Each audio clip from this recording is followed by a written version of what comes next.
नमस्कार विद्यार्थी मित्रांनो, मी खिमराज चामोरसीकर तुमचं सर्वांचं टेक्स्टबुक सुपर कोचिंग मध्ये स्वागत करतोय. जी आता मिडल ईस्ट मध्ये परिस्थिती आहे ती अजून असं वाटतंय की बिकट होत चालली आहे. ज्यावेळेस हा युद्धाला सुरुवात झाली तर असं वाटत होतं की इराण माघार घेईल. इव्हन ज्यावेळेस जे खामेनी होते, ज्यांचे जे सुप्रीम लीडर होते, त्यांचा मृत्यू झाला, त्यावेळेस तरी असं वाटत होतं की झाला तर युद्ध काय तर लवकरात लवकर संपेल. पण इराण अजिबात मागे हटत नाही आहे. हा, आणि इराणची स्ट्रॅटेजी ना थोडी वेगळी आहे की इराण डायरेक्ट इस्रायल किंवा अमेरिकेवर हल्ला करत नाही, आणि अमेरिका तसाही भरपूर लांब आहे बरं का. इस्रायलवर काही ठिकाणी तो हल्लाही करेल, आणि आता ज्यावेळेस इस्रायलने सॉरी इराणने जो हल्ला केलेला आहे तो कतारवर केलेला आहे, आणि इतर जे आजूबाजूचे देश आहेत, अरब कंट्रीज आहेत, त्यांवर हल्ला करत आहे. हा, त्यामागे कारण काय हे मी आधीच्या एका व्हिडिओमध्ये तुम्हाला एक्सप्लेन केलं, एक शॉर्ट सुद्धा त्यावर बनवून टाकलेला होता की अमेरिकेचे त्यांच्यासोबत चांगले आहेत, अमेरिकेचे मिलिटरी बेसिस त्या देशांमध्ये आहेत, आणि ते जर उद्ध्वस्त झाले तर इराणला अजून लढण्यासाठी काय तर बरं होईल. तर ही परिस्थिती आपण समजून घेतलेली होती. आता नेमकं काय झाले की या चक्करमध्ये इराणने कतारचा, जी सर्वात मोठी म्हणजे जगातील सर्वात मोठी जी नॅशनल गॅसची जी फॅसिलिटी होती रास लफान, त्यावर अटॅक केलेला आहे. आता ही पूर्ण परिस्थिती समजून घेऊ. आणि विशेष म्हणजेच काय की सर्वात मोठी गॅस फॅसिलिटी होती, म्हणजे भारतामध्ये सुद्धा तिथून जे गॅस आहे तो येत होता. आणि यातून मग भारतावर नेमका काय परिणाम होईल, कारण गॅस आहे तर आपल्या कुकिंग गॅसवर काही परिणाम होईल की नाही आहे ना, हे मुख्यतः आपल्याला इथून आहे ना ते समजून घ्यायचं आहे. पण त्यासाठी ऑब्व्हियस आहे की आपल्याला डेटा माहित असायला पाहिजे की आपण किती गॅस घेतोय कतारकडून, है ना. जर आपल्या लक्षात आलं तर आपल्याला याचा अंदाज बांधायला ना सोपं होईल, आणि कोणती गॅस येत आहे हे पण आपण समजून घेणार आहोत. चला पुढे वळूया आपण. आणि मी माझा नंबर इथे दिलेला आहे, तुम्हाला काही डाऊट्स असतील तर यावर नक्की कॉन्टॅक्ट करता येईल. हा इथं नंबर आहे माझा, 8793382448. यावरच माझ्या तुम्हाला कोणतीही क्वेरी असेल यावरच विचारता येईल. इव्हन व्हॉट्सअप ग्रुप सुद्धा तयार केलाय, तो जरी जॉईन करायचा आहे, बॅच जरी जॉईन करायची आहे, इव्हन सिलेबस जरी तुमच्याकडे नाहीये एमपीएससी युपीएससीचा, तरी पण मला या नंबरला कॉन्टॅक्ट करा, मी तुम्हाला शेअर करतो. यासोबत इथं मी माझा टेलिग्राम चॅनल दिलेला आहे, ज्यावर माझ्या सर्व सेशनचे अपडेट्स आहेत, पीडीएफ आहे, सर्व तुम्हाला मिळतील. आणि इंस्टाग्राम अकाउंट आहे खिमराज चामोरशीकर, नक्की जॉईन करा. कारण इथं पण मी रेग्युलर कंटेंट आहे, अपडेट्स आहेत, हे टाकत असतो. इथं तुम्हाला एक लिंक मिळेल, त्या लिंकवर जाऊन तुम्हाला हे जे करंट अफेअर जे हॉट टॉपिक असतात ते तुम्हाला ऍक्सेस करता येईल. बघा, सर्वात आधी आपण मॅप आणि जो लोकेशन आहे ना तो समजून घेऊ. मिडल ईस्ट मध्ये हा या ठिकाणी आहे काय तर इराण आहे, आणि हा इथं सौदी अरेबिया, आणि इथे छोटासा हा जो देश आहे हा आहे काय तर कतार. आता इराणने या कतारच्या, बघा हे जे आहेत ना हेच आहेत काय तर अरब कंट्रीज आहेत. सौदी अरेबियावर ऑलरेडी इराणने अटॅक केलेला होतच, करेक्ट. आता कतारवर पण केलं, आणि कतारच्या कुठं तर जी सर्वात मोठी गॅस फॅसिलिटी होती रास लफान, नाव लक्षात ठेवा, रास लफान, इथे लिहून देतोय मी, रास लफान यावर अटॅक केलं. आणि म्हणून काय की आता परिस्थिती अजून जास्त बिकट होण्याची शक्यता आहे, आणि याचा भारतावर किंवा इतर देशांवर सुद्धा जास्त परिणाम होण्याची शक्यता आहे. बघा, इराणने ज्या वेळेस कतारवर अटॅक केलं तर कतारने हे म्हटलंय की हे आमच्या डायरेक्ट जे त्यांची सुरक्षा आहे त्यावर अटॅक झालाय म्हणून.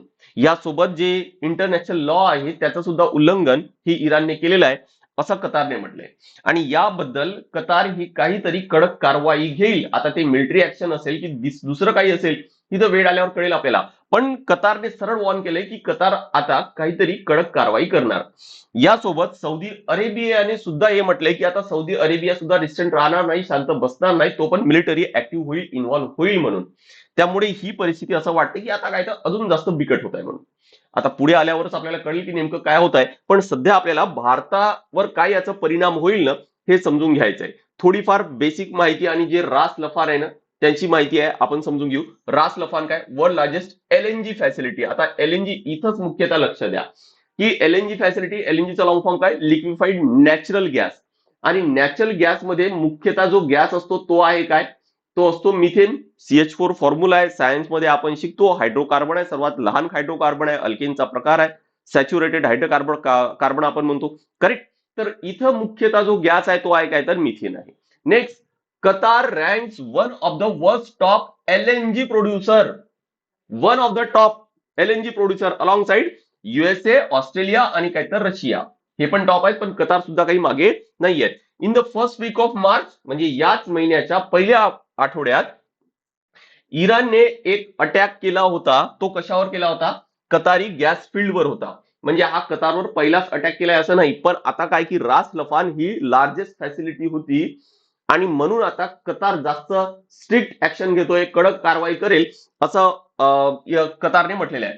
Qatar energy the world largest natural gas exporter, म्हणजे हे जे होतं ना कतार एनर्जी, हे आहे काय तर world largest natural gas exporter आहे. Retaliation for an Israel strike. आता इराणने असं का केलं? कारण या आधी इस्रायलने इराणची जी नॅचरल गॅस फॅसिलिटी होती, इराण साऊथ पार्स गॅस, यावर अटॅक केलेलं होतं आणि म्हणून इराणने आता कतारच्या गॅस फॅसिलिटीवर अटॅक केलाय. करेक्ट? हा त्याला रिटेलिएशन म्हणून काय तर इराणने हे केलेलं आहे. आता जे पण असेल आपल्याला डेटा समजून घेऊ की भारतावर काय परिणाम होईल. आधी यासाठी डेटा बघा. Currently India natural gas consumption जो आहे तो किती आहे आपल्याला दिलेला आहे 189 हा युनिट लक्षात ठेवा. MMSCMD लॉंग फॉर्म आहे काय million metric standard cubic metres per day. एवढं गॅस कन्झम्पशन आहे आपलं डेली. 189 हा आकडा लक्षात ठेवा. 189 किंवा 190 लक्षात ठेवा. आता यापैकी 97 किंवा 97.5 किंवा 98 हे आपण डोमेस्टिकली प्रोड्यूस करतोय. म्हणजे यापैकी अर्धाच म्हणता येईल आपल्याला. 190 आहे ना, 190च्या अर्धे किती तर 95. बरोबर? म्हणजे जवळपास किती तर 50% आपण डोमेस्टिकली प्रोड्यूस करतोय. आपली गरज एवढी आहे पण आपण एवढंच प्रोड्यूस करतोय. म्हणजे उरलेला जो आहे ना 50% हा आपण इम्पोर्ट करत असणार. सिंपल आहे. करेक्ट? आणि म्हणून बघा की किती इम्पोर्ट करतोय आपण 50% आहे तो इम्पोर्ट करतोय. आता या 50% पैकी आपण या 50% पैकी कतारकडून किती करतोय 40%. कतारकडून किती करतोय 40%. म्हणजे आपली जी टोटल नीड आहे, आता मला सांगा की टोटल 50% पैकी 40% आहे तर टोटल पैकी किती झाला तर ऑब्विस आहे 20%. म्हणजे भारतामध्ये किंवा भारताला जी नॅचरल गॅस जो लागतोय त्याचा 20% आपण डायरेक्ट कतारकडून घेतोय. 20% जी पण आपली टोटल रिक्वायरमेंट आहे त्याच्या 20% कतारकडून येतोय. हा एक आकडा लक्षात ठेवा. म्हणजेच इंडिया मिनिंग इम्पोर्ट्स रफली 20% of its natural gas requirement from Qatar as of last week. बघा मागच्या आठवड्यापर्यंत किंवा हा जो युद्ध ज्यावेळेस पासून सुरू झालाय, आता तुम्हाला वाटेल की सर आपला डायरेक्ट परिणाम कशावर होणार आहे या 20% वर होणार आहे. पण असं नाही की फक्त तेवढ्या पुरताच होईल असं नाहीये. कारण या आधी जेव्हापासून हा युद्ध सुरू झालाय, हा जो पेट्रोलियम आहे आणि नॅचरल गॅस आहे याचा सप्लायवर ऑब्विस आहे की परिणाम झालेला आहे. आता परिणाम अजून जास्त होईल, ऑब्विस आहे. करेक्ट? आणि रेट्स आहेत ते पण वाढतील. हा ठीक आहे की आता जसं आपण पेट्रोल डिझेलचे रेट बघतो की सध्या तरी भारतात वाढलेलं नाहीये का कारण भारताकडे तेवढे रिझर्व्ह आहे. पण गॅसच्या बद्दल नाहीये तसं. आणि म्हणून आपण बघतोय की गॅसचे काहीतरी लाईन लागलेली आहे किंवा गव्हर्नमेंटने सुद्धा म्हटलंय की काहीतरी तुम्हाला 21-25 दिवस असं काहीतरी वाट पाहावं लागेल म्हणून. करेक्ट? नेक्स्ट बघा. As of last week supplies amounting to 47.4 MMSCMD representing a portion of India's total natural gas imports were disrupted. म्हणजे ऑलरेडी हा जो सप्लाय होता हा डिसरप्ट झालाय already due to the force majeure condition. म्हणजेच काय की अशी कंडिशन की जे कोणी थांबवू शकत नाही. म्हणजे कॉन्ट्रॅक्ट फोर्स मेजर बघा हा एक वर्ड आहे, मला वाटतं काहीतरी लॅटिन किंवा काहीतरी वर्ड असेल. बट त्याचा मिनिंग काय की समजा की मी जर कोणाला म्हणतोय की मी तुम्हाला कॉन्ट्रॅक्ट झाला आमच्या दोघांमध्ये आणि मी तुम्हाला काहीतरी सप्लाय करेन, पण आता झालं काय की काहीतरी परिस्थिती अशी आली की मी तो सप्लाय करू शकत नाही, अशा कंडिशनला फोर्स मेजर कंडिशन म्हणतात. आणि यामुळे काय होणार की हा डिस्ट्रप्शन ऑलरेडी झालेला आहे, आता अटॅक झाल्यामुळे अजून जास्त डिस्ट्रप्शन होईल. आता तुम्हाला आकडे तर लक्षात आले असेल, डेटा तर लक्षात आलं असेल, भारतावर नेमकं काय परिणाम होईल हे तुमच्या लक्षात आलं असेल की भारतामध्ये येणारा जो LNG आहे म्हणजे लिक्विफाईड नॅचरल गॅस किंवा नॅचरल गॅस लक्षात ठेवा ज्यामध्ये आहे काय तर मिथेन. मुख्यतः काय आहे मिथेन आहे. याचा सप्लायवर डायरेक्ट परिणाम होईल. पण काय हा जो गॅस आहे हा आपल्या कुकिंगसाठी आपण वापरतो का तर जो सिलेंडर मध्ये गॅस असतो त्याला म्हणतात काय तर LPG लिक्विफाईड पेट्रोलियम गॅस. आणि यामध्ये मुख्यतः काय असतं तर प्रोपेन आणि ब्युटेन असतो जो सिलेंडर मध्ये आहे. बरं जो पाईपने येतो, काही शहरांमध्ये पाईपने गॅस येतो घरापर्यंत, त्यामध्ये सुद्धा आहे काय नॅचरल गॅस आहे ज्याला PNG म्हणतात, पाईप नॅचरल गॅस, त्यामध्ये पण मिथेन आहे. म्हणजे ऑब्विस आहे की ज्यामध्ये पाईपने येत आहे त्यामध्ये परिणाम होईल डायरेक्ट इम्पॅक्ट होईल. पण जो सिलेंडरवाला गॅस आहे, सिलेंडर जर वापरत असेल तर त्यावर डायरेक्ट इम्पॅक्ट होणार आहे का? डायरेक्ट इम्पॅक्ट होणार नाही. पण इनडायरेक्ट नक्की होऊ शकतो. कारण इंटरनॅशनल मार्केट आहे. परिस्थिती अशी काहीशी तयार झालेली आहे की जरी तयार जरी किंवा तो जो गॅसचा सप्लाय जरी असेल तरी पण तो भारतापर्यंत येऊ शकत नाहीये, किंवा परिस्थिती अशी काही निर्माण झालेली आहे की ऑब्व्हियस आहे की याचे रेट्स आहेत ते वाढतील आता. बरोबर. इनडायरेक्ट इम्पॅक्ट नक्की यावर होणार आहे. हा, डायरेक्ट इम्पॅक्ट यावर होईल पण इनडायरेक्ट इम्पॅक्ट यावर होईल, हे लक्षात ठेवा.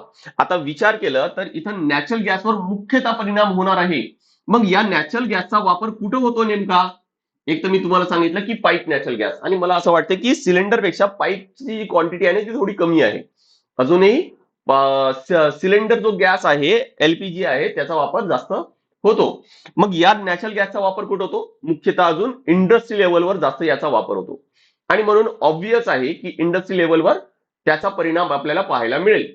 मग यातून भारताने काय प्लॅनिंग करायला पाहिजे, वे फॉरवर्ड काय असायला पाहिजे? तर इथं दिलेलं आहे की India will need to curtail the gas consumption. आपल्याला ऑब्व्हियस आहे की गॅसचा कन्झम्पशन आहे तो कमी करावं लागेल. Specifically gas uses within the industrial sector, particularly power sector मध्ये याचा जास्त वापर होतो. तर अशा ठिकाणी त्याचा वापर आहे तो कमी करावा लागेल.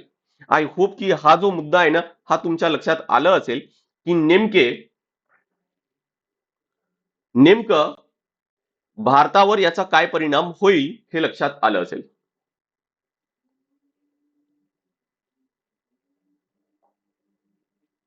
Yes, all clear. चला, काही डाऊट असेल तर मी तुम्हाला माझा नंबर देतोय परत, त्यावर तुम्हाला डायरेक्ट कॉन्टॅक्ट करता येईल. इथं बघा माझा नंबर दिलेला आहे, त्यावर डायरेक्ट तुम्हाला कॉन्टॅक्ट करता येईल.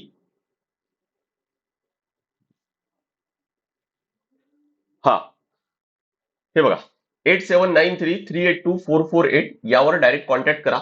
यासोबतच जर जॉईन करायची असेल तर आपल्याकडे राज्यसेवासाठी जी बॅच आहे ती आहे स्वराज्य बॅच. यामध्ये आपण बेसिक पासून सर्व कव्हर करू. बेसिक म्हणजेच काय? तर ऑब्व्हियस आहे एनसीआरटी. इथं तुम्हाला एनसीआरटी ची बॅच आहे ती फ्री ऑफ कॉस्ट मिळते, तुम्हाला एक्स्ट्रा पे करायची गरज नाही. इव्हन मग रेफरन्स बुक आणि आन्सर रायटिंग सर्व इथं तुम्हाला करून घेतल्या जाणार. दुसरं आहे काय की फ्री मेंटॉरशिप प्रोग्राम पण आहे, आणि प्रत्येक सब्जेक्टसाठी डेडिकेटेड एक्सपर्ट फॅकल्टी टीम आपल्याकडे आहे. 18 बुक्स तुम्हाला इथं मिळतील. पीडीएफ स्वरूपात क्लास नोट सुद्धा तुम्हाला मिळणार. यासोबत भरपूर डिस्काउंट आणि नो कॉस्ट ईएमआय म्हणजे इन्स्टॉलमेंट मध्ये सुद्धा तुम्हाला बॅच परचेस करता येईल. नो कॉस्ट आहे, काही एक्स्ट्रा पैसे लागणार नाही. जेवढी टोटल फी आहे तेवढीच फी तुम्हाला इन्स्टॉलमेंट मध्ये भरले तरी पण लागणार. करेक्ट. यासोबतच आपले सर्व क्लासेस हे लाईव्ह प्लस अनलिमिटेड रेकॉर्डेड असतात आणि लाईफ टाईम साठी तुम्हाला याची व्हॅलिडिटी मिळेल. बाकी फीचर्स इथं दिलेले आहेत, जसं टेस्ट सिरीज आहे किंवा मग मेंटॉरशिप प्रोग्राम आहे. ह्या सर्व अभि इथं तुम्हाला दिलेले आहेत. करेक्ट. आता किती फीज आहे, आफ्टर डिस्काउंट किती होईल, दर महिन्याला किती भरावं लागेल, यासाठी माझा नंबर दिलेला आहे, त्यावर डायरेक्ट कॉन्टॅक्ट करा. करेक्ट. नेक्स्ट, जर तुम्हाला राज्यसेवाचं टार्गेट आहे तर मग हा टेलिग्राम चॅनल राज्यसेवा मेन्स गुरुकुल नक्की जॉईन करायला पाहिजे, कारण यावर तुम्हाला रेग्युलर मेन्स ओरिएंटेड कंटेंट आहे.